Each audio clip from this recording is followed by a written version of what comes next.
یہ انصار کون ہیں؟ مددگار جسے کہتے ہیں۔ بیعت عقبہ اولا، بیعت عقبہ ثانیہ، اگر آپ اس کو سیرت کی کتابوں میں پڑھیں گے، ایک گروہ مدینہ المنورہ سے جب وہ یثرب تھا تو ایک گروپ وہاں سے آیا نبی پاک کی بارگاہ میں، اور نبی پاک صلی اللہ علیہ وسلم نے انہیں اللہ رب العزت کے احکام کی طرف دعوت دی، اپنی نبوت رسالت کی دعوت دی، ایمان لانے کی، اللہ رب العزت کی توحید کی دعوت دی۔ تو چند لوگوں نے نبی پاک صلی اللہ علیہ وسلم اللہ رب العزت کی توحید پر انہوں نے نبی پاک کی بیعت کی۔ یہ بیعت عقبہ اولا ہے۔ چند لوگ تھے، وہ واپس چلے گئے مدینہ المنورہ میں، پھر انہوں نے آگے جا کر تبلیغ کی، نبی پاک صلی اللہ علیہ وسلم کے بارے میں بیان کیا، اللہ رب العزت کی توحید کے بارے میں بیان کیا۔ تو پھر ان کی دعوت پر ایک جماعت پوری 60 افراد کی یا 70 افراد کی وہ نبی پاک کی بارگاہ میں حاضر ہوئے مکہ المکرمہ میں، اور آپ سے اللہ رب العزت کی توحید، نبی پاک کی نبوت اور رسالت، آپ پر ایمان لانے پر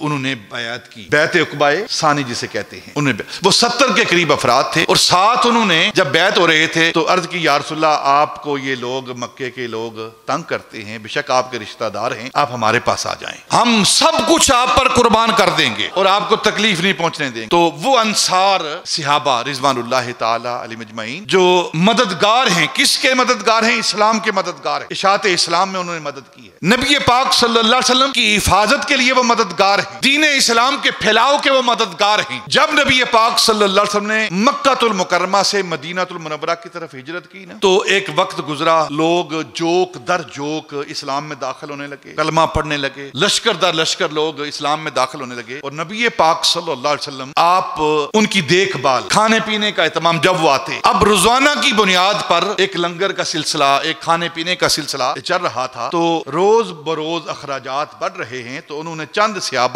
انصار صحابہ نے مل کر آپس میں صلاح کی، جو مالدار تھے، کہ ہمیں نبی پاک کی بارگاہ میں ایک اچھی رقم جو ہے وہ پیش کرنی چاہیے، نذرانہ ہدیہ پیش کرنا چاہیے، جس کی وجہ سے وہ آپ آنے والے مہمانوں کی خدمت بجا لا سکیں۔ تو وہ اکٹھے ہو کر نبی پاک کی بارگاہ میں وہ لے کر آئے۔ تو نبی پاک صلی اللہ علیہ وسلم نے ان کی طرف دیکھا، مال کی طرف دیکھا، تو فرمایا، میرے صحابہ، میں مال کے لیے تمہارے پاس نہیں آیا۔ اگر آپ بخاری اور مسلم اور حدیث کی کتابوں کا مطالعہ کریں تو باقاعدہ ان محدثین نے باب باندھے، انصار کی محبت ایمان کی نشانی ہے، آیت الایمان، امام بخاری نے، امام مسلم نے باب باندھا ہے، اور پھر ساتھ یہ بھی باب باندھا ہے کہ انصار کے ساتھ بغض یہ منافقت کی ایمان والا ہے۔ نبی پاک نے یہ ارشاد فرمایا، جو انصار کے ساتھ محبت کرتا ہے وہ ایمان والا ہے، جو ان سے بغض رکھتا ہے وہ منافق ہے، یعنی کہ ان کے ساتھ بغض منافقت کی نشانی اور ان کے ساتھ محبت ایمان کی نشانی ہے۔